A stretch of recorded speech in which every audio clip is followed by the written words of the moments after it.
할렐루야, 주님의 이름을 찬양합니다. 우리를 생명의 길로 인도하신 그 주님께서 이 시간 우리와 함께 하시며 우리들의 예배를 받아 주실 것입니다. 오늘은 피값으로 세운 나라라는 제목으로 하나님의 말씀을 헤아려 보는 시간을 가져보도록 하겠습니다.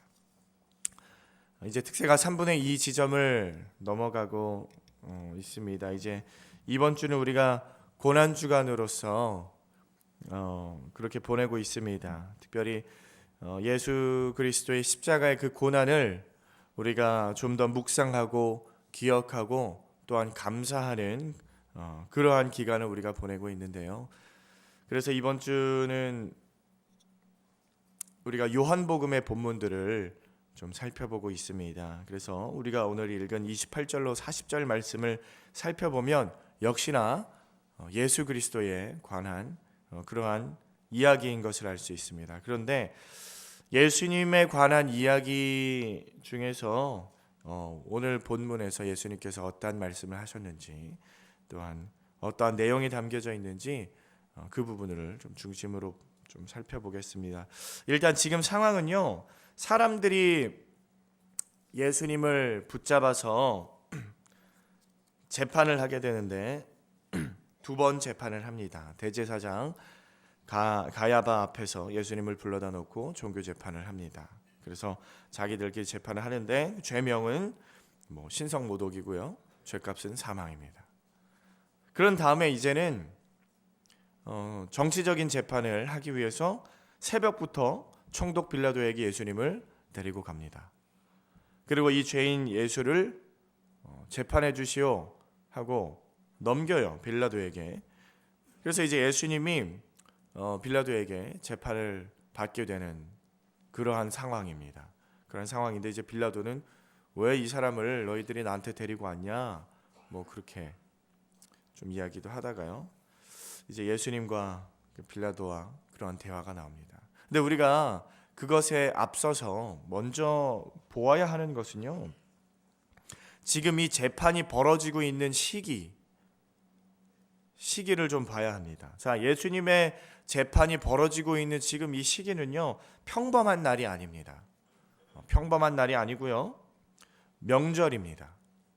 그 유대인들의 명절이에요. 명절인데 어떤 날이라 하면은 유월절이라고 하는 명절입니다. 그 절기 가운데에 있어요. 그런데 그 날이 왜 그렇게 중요하냐? 또 그 날이 어떻게 얼마나 중요하냐? 그래서 우리가 그 중요성을 보려면은 복음서에서 어떻게 그 날을 기록하고 있는지 우리가 좀 봐야 합니다. 그래서 네 복음서를 다 찾아봤는데요. 일단 마태복음 26장 2절에서는 이렇게 말씀합니다. 너희의 아는 바와 같이 이틀을 지나면 유월절이라 인자가 십자가에 못 박히기 위하여 팔리우리라 하시더라. 또 마가복음 14장 1절에서는요, 이틀을 지나면 유월절과 무교절이라 대제사장들과 서기관들이 예수를 괴계로 잡아 죽일 방책을 구하며, 또 누가복음 22장 15절에는 이르시되 내가 고난을 받기 전에 너희와 함께 이 유월절 먹기를 원하고 원하였노라. 마지막으로 요한복음 19장 14절로 15절 말씀에 이날은 유월절의 예비일이요 때는 제6시라 빌라도가 유대인들에게 이르되 보라 너희 왕이로다. 저희가 소리 지르되 없이 하소서 저를 십자가에 못 박게 하소서. 빌라도가 가로되 내가 너희 왕을 십자가에 못 박으랴. 대제사장들이 대답하되 가이사 외에는 우리에게 왕이 없나이다 하니. 자, 지금 우리가 네 복음서 마태, 마가, 누가, 요한복음 네 복음서 전체에서 유월절에 대하여 기록하고 있는 것을 보았는데요. 지금 이 복음서에서는 그냥 유월절을 언급만 하고 있는 것이 아니라 거기에 어떠한 내용이 반드시 같이 나오는데, 어떠한 내용이 같이 나오냐 하면요, 예수님의 죽음이 함께 언급이 되어져서 나온다라는 것입니다. 예수님의 죽음과 유월절이 같이 언급이 되어져서 나오는 거예요.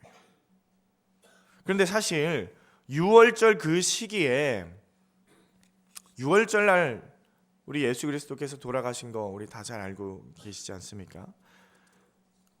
그런데 예수님이 유월절에 돌아가셨는데 그러면 그 유월절하고 예수님하고 어떠한 관계가 있는지, 어떠한 상관관계가 있는지, 또한 어떠한 연관이 있는지 거기에 대해서 깊이 고민해 보신 분은 뭐 얼마나 계신지 잘 모르겠습니다. 그래서 한번 그 부분에 대해서 좀 설명을 드리려고 하는데요. 우리가 유월절이 무슨 날인지 알아야 합니다. 유월절이 무슨 날이죠? 유대인들이 지키던 절기고 그러한 명절입니다. 명절인데 그 유월절이 생겨난 유래가 있습니다. 성경에 기록되어져 있죠. 다들 알고 있겠지만 다시 한번 설명을 드리겠습니다. 일단 예수님 시대부터 한 1500년을 거슬러 올라갑니다. 그때에는 아직 하나님의 택한 백성들, 이스라엘 백성들이 지금 가나안 땅에 살고 있는 것이 아니라 옆 나라인 애굽에서 살고 있을 때입니다. 요셉이 애굽의 총리 대신이 되면서 그 가족들 전체가 애굽으로 이주하게 됩니다. 그리고 나서 여차저차해서 430년이라는 세월이 지나가게 됩니다. 그 기간 동안에 인구는요 60만 명으로 늘어나게 되고 그들의 신분은 노예로 전락하게 됩니다. 그러니까 이제 그들이 너무 고통스러워서 노예에서 해방되고 싶어서 하나님 앞에 기도를 합니다. 그러니까 하나님이 모세를 보내주셔서 그들을 이제 출애굽하시게끔 그렇게 하고 있는 가운데에서 그 과정이 쉽지는 않습니다. 그래서 모세가 하나님 앞에 기도하면서 그 바로에게 나가는데 그냥 나가는 것이 아니라 갈 때마다 재앙을 하나씩 들고 갑니다. 그래서 뭐 첫 번째 재앙, 두 번째 재앙 다 하나님이 내려주십니다. 그래서 몇 번째까지 하냐면은 총 10번째의 재앙을 들고 갑니다. 그런데 9번째까지의 재앙을 들고 가서는 이 바로 왕이 그 이스라엘 백성들을 보낼까 말까 고민을 해요. 뭐 보내겠다고 했다가 거짓말을 계속하죠. 거짓말. 알겠다. 그만 좀 그쳐줘라. 보내겠다. 내가 하나님한테 죄졌다. 막 그렇게 하다가 계속해서 안 보내요. 그러다가 마지막 10번째 재앙에는 크게 요동을 합니다. 크게 두려워해요. 그리고 결정을 합니다. 이 이스라엘의 노예들 모세 이제는 다 데리고 나가라. 그리고 더 이상 나를 괴롭게 하지 말아라. 그렇게 하고 다 보냅니다. 그래서 그 10번째 재앙이 굉장히 중요한 거예요. 사실 9번째까지의 재앙은요 어떠한 구속사적인 그러한 맥락에 있어서는요 크게 중요한 재앙들이 아닙니다. 하지만 이 마지막 10번째 재앙은 많이 다르다라는 거예요. 거기에 굉장히 중요한 의미가 담겨져 있는데 어떠한 재앙이냐면요, 자 여태까지는 하나님께서요 개구리를 보내고 메뚜기를 보내고 뭐 우박을 내리시고 파리를 보내고 막 그런 거를 보냈어요. 근데 이번에는요 마지막 재앙에는요 하나님께서 직접 오시겠다고 합니다. 내가 직접 가겠다 그렇게 말씀을 해요. 그래서 하나님께서 직접 오셔서 무엇을 하느냐, 모든 장자 첫 번째 난 것, 그러니까 어느 가정이든지 사람이든지 동물이든지 그거를 막론하고 첫 번째 난 것을 하나님께서 무조건 다 죽이시겠다고 말씀을 합니다. 그런데 내려오셔서 사실 그 같은 애굽 땅에 이스라엘 백성하고 애굽 사람들하고 같이 뭐 지역은 다르지만 같은 곳에 살고 있었어요. 그런데 하나님이 내려오셔서 다 죽이시면 안 되잖아요. 그래서 이스라엘 백성들한테는 피할 길을 미리 알려주시는 것입니다. 그래서 그 죽음의 홍수 가운데에서 안전하게 지켜지는 그러한 방법을 허락하시는데 그것이 무엇이냐면요, 정결한 어린 양, 깨끗한 어린 양을 죽여서요 그 피를 받아서 그 피를 문과 문설주에 바르게 합니다.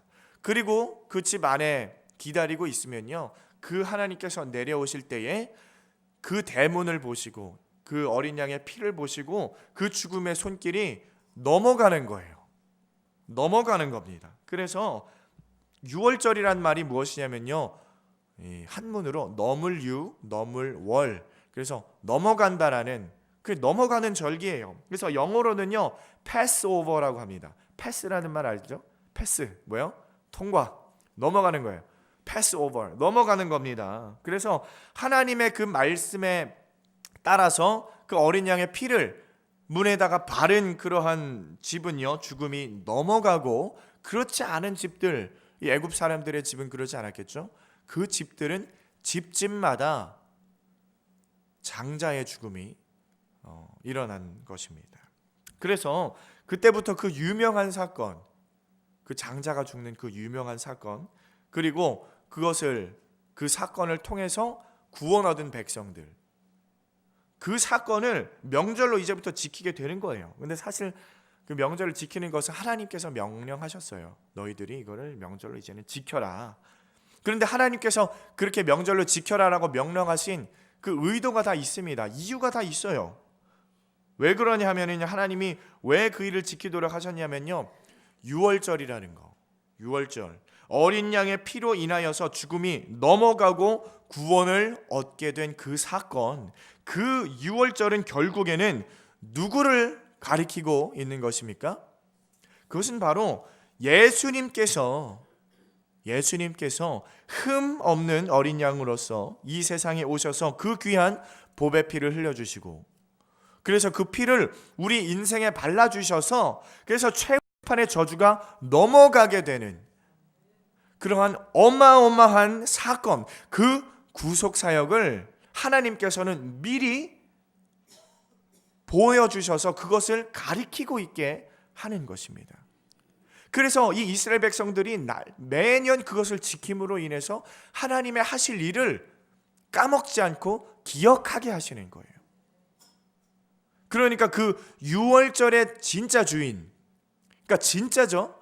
유월절은 어떻게 보면 가짜예요. 근데 진짜 유월절이 만약에 그림자라고 한다면, 유월절이 하나의 모형이라고 한다면 그 실체가 누굽니까? 바로 예수 그리스도라는 거예요. 예수 그리스도께서 유월절의 진짜 주인이시라는 겁니다.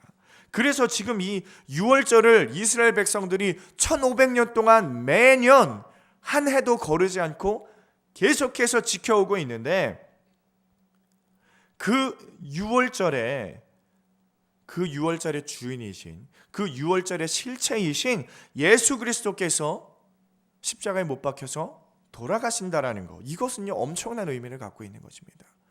그러니까 1500년 동안 하나님께서 우리에게 보여주실 거야 했던 그 일이 정말 그날, 유월절을 지키는 그날 직전에 예수 그리스도께서 정말 보여주신 거예요. 그러니까 얼마나 의미가 있는 날입니까?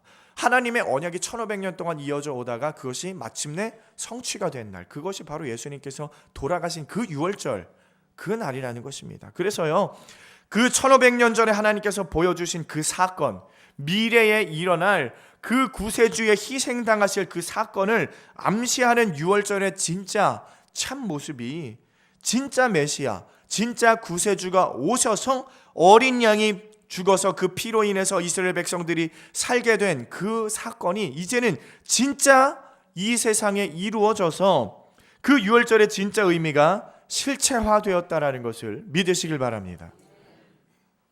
그 하나님의 언약이 이루어졌다라는 거예요. 하나님의 언약이 이루어졌다라는 거예요. 그래서 하나님의 모세 때의 그 마지막 재앙을 내리시면서 속으로는 어떤 마음을 품었느냐? 하나님이 그 장자들을 죽이시면서 이 땅 가운데 내려오셔서 속으로는 무슨 마음을 품었냐면요, 내가 나중에는, 그러니까 하나님께서 1500년 뒤겠죠, 내가 나중에 1500년 뒤에는 이와 똑같은 일을 내 아들 예수를 통해서 보일 것이고 온 인류를 구원할 것이다, 그러한 마음을 품고 있었다라는 겁니다. 그래서 진짜로 예수님께서 오셔서 그 하나님의 작정하신 일을 이제 이루시고 계시다라는 거예요. 그래서 그러한 배경 가운데에 우리가 오늘 말씀을 좀 봐야 합니다. 그래서 그 말씀을 살펴보면요, 이제 그 예수님, 그러니까 그 어마어마한 일을 치르기 위해서 오신 그 예수님께서 이제 마지막으로 총독 빌라도와 대화를 나누게 됩니다. 대화를 나누게 되는데요, 빌라도가 예수님에게 뭐라고 물어보냐면요, 먼저 네가 유대인의 왕이냐? 그렇게 물어봐요. 그러니까 예수님의 대답이 무엇이냐면요, 36절인데요. 우리 36절 말씀을 한번 보겠습니다. 예수님의 대답 36절을 우리 한번 다 같이 읽어보겠습니다. 시작. 예수께서 대답하시되 내 나라는 이 세상에 속한 것이 아니라 만일 내 나라가 이 세상에 속한 것이었다면 내 종들이 싸워 나로 유대인들에게 넘기지 않게 하였으리라. 이제 내 나라는 여기에 속한 것이 아니니라. 아멘. 자, 예수님께서 뭐라고 말씀하십니까? 이 나라가 있고요, 이 나라가 아닌 나라가 있어요. 이 나라는 어떤 나라입니까? 이 세상을 말씀하는 거예요. 근데 빌라도가 물어봐요, 예수님에게. 당신이 왕이냐? 네가 왕이냐? 그랬더니 내 나라는 이 세상이 아니다. 만약에 생각을 좀 해봐라. 내가 왕이고 이 나라가 내 나라였으면 내가 이렇게 잡혀 있겠냐? 내 나라는 이 세상에 속한 것이 아니라, 그럼 어디에 있는 거예요? 하늘에 속한 나라겠죠. 하늘에 속한 나라. 그러니까 계속해서 예수님은요, 내 나라를 강조하세요. 내 나라. 내 나라를 강조하는 거예요. 그러니까 빌라도가 다시 물어봐요. 그러면 네가 왕이 아니냐? 네가 왕이 아니냐? 그러니까 이게 어떻게 보면요, 인정을 하면서 예수님을 그렇게 물어보는 거예요. 근데 지금 그렇게 말하니까 예수님께서 또 뭐라고 말씀하시냐면요, 37절 중반에요, 이런 말씀이 있어요. 예수께서 대답하시되 네 말과 같이 내가 왕이니라. 내가 이를 위하여 났으며 이를 위하여 세상에 왔노니. 그래요. 예수님께서 왕이라고 말씀하세요. 내가 왕이다. 그리고 그것을 위해서, 그러니까 그것이라는 것은 뭐예요? 예수님의 왕되심이죠. 왕되심, 그것을 위하여 났으며 그것을 위하여 세상에 왔나니. 그러니까 이 세상에 예수님의 왕이 아닌데 예수님의 왕되심을 인해서 예수님께서 이 세상에 오셨다라고 말씀을 하시는 거예요. 자, 지금 예수님의 이러한 대답을 통해서 예수님께서 이 땅에 오신 그 목적이 분명하게 드러나게 되는 것입니다. 자, 예수님께서는요, 지금 유월절에 어린 양처럼, 그렇죠, 유월절에 어린 양이 결국에는 예수 그리스도의 그 대속제물 되신 것을 의미하는 것이지 않습니까? 그러니까 그것처럼 예수님의 당신의 몸을 대속제물로 이제는 바치실 것인데, 그것을 위하여 예수님께서 오셨는데, 하나님의 하신 그 언약을 이제는 이루시기 위하여 오셨는데, 거기서 그냥 끝나는 것이 아니라 그 일로 말미암아 우리들에게 찾아오는 그 죽음의 손길을 넘어가게 하실 것인데, 그게 다가 아니라 그 다음에는 어떠한 일을 보이실 것이냐? 예수님의 대답을 생각해 보면요, 내 말과 같이 내가 왕이니라. 내가 이를 위하여 났으며 이를 위하여 세상에 왔나니. 그렇죠? 그러니까 이제 예수님은요, 그 왕되심, 그것 때문에 세상에 오셨다라는 겁니다. 우리를 구원하시고 그 다음에 왕되시는 거. 그게 무슨 말이냐면요, 하나님의 나라가 속한 나라가 이 세상에 없다고 했잖아요. 하지만 이제는 그 나라를 이 땅 가운데 세워 나갈 것이다, 그런 의미를 하고 보여주고 계시는 거예요. 그래서 그것을 위하여 오셨다. 그 의미는 무엇이냐면요, 이제 이 땅 위에 하나님의 속한 나라를 세우시겠다, 그 말씀을 하고 계시는 거예요. 이제는 하나님의 나라가 이 땅에 없지만 그 나라를 이 땅 가운데 세우시기 위하여 하나님께서 오셨다. 예수님께서 오셨다. 그래서 그 예수님의 목숨, 그 예수님의 보혈피를 이제는 내어주고, 그것을 값으로 해서 그냥 내어주는 것이 아니라, 끝나는 것이 아닌 그 피를 내어주고 하나님의 영원한 나라를 이 땅 위에 세우시겠다, 그 말씀을 하고 계시는 것입니다. 그러니까 하나님의 나라를 세우는 데에 있어서 어떠한 값을 매기느냐? 예수님의 생명, 예수님의 보혈을 값으로 내고 하나님의 나라를 세우시는 것입니다. 그래서 예수님께서 왕이신 그 나라, 내 말과 같이 내가 왕이니라, 예수님의 그 대답이요, 사실 그래서 예수님의 그 내 말과 같이 내가 왕이니라, 그 말씀이 사실 굉장히 중요한 말이에요, 이 본문에서. 자, 그래서 예수님께서요 그 대제사장 앞에서는요 뭐라고 말씀하시냐면, 예수님 당신이 메시아인 것을 드러내어 말씀합니다. 내가 메시아다, 내가 구세주다. 그리고요 지금 총독 빌라도한테 와서는요 내가 왕이다, 내가 왕이다, 네가 왕인 줄 알지 내가 왕이야, 그거를 예수님이 보여주고 있는 거예요. 그러니까 맨 처음에 빌라도가 예수님한테 물어본 질문, 네가 왕이냐? 그렇죠? 그 질문이 어떻게 보면요 굉장히 상투적일 수가 있어요. 이제 재판을 해야 되니까 뭐 유대인들이 그렇게 말하니까 물어본 거예요. 네가 왕이냐? 그러니까 사무적인 절차로 예수님한테 질문을 던졌는데요, 두 번째로 그러면 네가 왕이 아니냐, 이 말은요 첫 번째 질문하고 두 번째 질문은요 똑같은 질문인데 그 뉘앙스가 굉장히 달라요. 굉장히 다릅니다. 어감이 완전 달라요. 두 번째, 그러면 네가 왕이 아니냐, 그 말은요 어떠한 긴장감과 불안감이 그 빌라도에게 엄습했다라는 거예요. 그 예수님의 말을 들어보니까 이 사람이 거짓말하고 있는 것 같지가 않아요. 허무맹랑한 소리를 하고 있는 것이 아니에요. 그 마음 가운데에 예수님의 왕으로 인정하는 그런 어떠한 어감이 담겨져 있다는 거예요. 그래서 예수님께서 그 빌라도의 질문에 대해서 예수님은요 눈 하나 깜짝하지 않으세요. 그리고 그냥 당당하게 내 나라를 계속해서 외치고 계신 것입니다. 그렇게 나오니까 그 뭔가 그 권위 앞에 눌리게 되는 거예요. 사로잡히게 되는 것입니다. 그래서 이 예수라는 자가 그의 말대로 진짜 하나님의 아들인 것 같고 진짜 유대인의 왕인 것 같이 그렇게 느껴지는 거예요. 그래서 뒤에 내용을 보면요 빌라도는 어떻게 해서든지 예수님에게 죄가 없다고 말씀하시고 또한 그 예수님을 어떻게든 풀어주려고 노력하는 모습을 보게 됩니다. 그리고 실제로요 빌라도는 19장 7절 말씀을 읽어보면요 두려워했다 그래요. 제가 한번 읽어보겠습니다. 19장 7절에요. 유대인들이 대답하되 우리에게 법이 있으니 그 법대로 하면 저가 당연히 죽을 것은 저가 자기를 하나님의 아들이라 함이니이다. 빌라도가 이 말을 듣고 더욱 두려워하여, 무슨 말이에요? 저가 하나님의 아들이 맞는데 이 멍청한 자들이 죽이려고 하는 거예요. 그러니까 어떻게든 풀어주려고 하는데 그게 됩니까? 안 돼요. 그러니까 나중에 어떻게 해요? 본인은 손 씻고 나는 상관없다, 그렇게 자기라도 좀 목숨을 건지려고 그렇게 나오는 거예요. 그런 거예요. 지금 우리 예수 그리스도께서 하나님의 세우시는 그 나라, 그 나라의 왕이 바로 우리 예수 그리스도인 줄 믿으시길 바랍니다.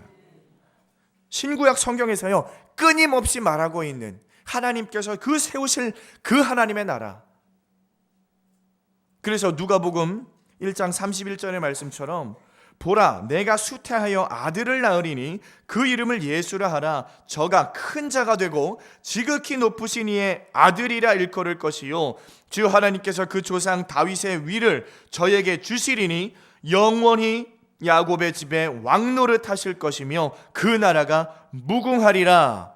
그렇게 기록하고 있는 것처럼 우리 예수 그리스도께서 하나님의 그 세우실 나라의 왕이라는 것입니다. 그래서요 하나님께서 약속하신 그 언약이 이제는 예수 그리스도로 말미암아 성취가 되어지고, 그래서 이제는 이루어져서 그 하나님의 나라가 예수님으로 말미암아 세워져 나간다라는 것입니다. 그리고 그 나라는요 쉽게 세워지는 것이 아니에요. 그냥 쉽게 세워지지 않습니다. 나라가 건국이 되려면요 쉽습니까? 어렵죠. 그런데 우리 하나님의 나라는 더욱 어렵게 세워집니다. 바로 예수 그리스도 왕이신 하나님, 그 예수 그리스도께서 어떻게 되어야 됩니까? 피를 흘리셔야 되는 거예요.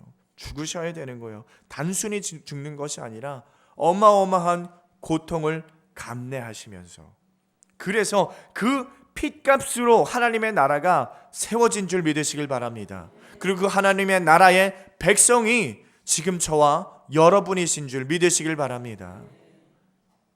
그래서요 그 하나님의 나라는요 오늘도 세워져 나가고 주님 오시는 그 날까지 계속해서 세워져 나가는 줄 믿으시길 바랍니다. 사랑하는 성도 여러분, 우리들 한 사람 한 사람은 바로 그 나라의 일부가 된 줄 믿으시길 바랍니다. 영원토록 무너지지 않는 그 하나님의 나라의 일원으로서 오늘도 그 나라를 견고히 세우고 확장하는 데에 온 정성과 헌신을 베푸는 그러한 사랑하는 우리제일교회 성도 여러분 다 되시길 우리 주님의 이름으로 축원드립니다.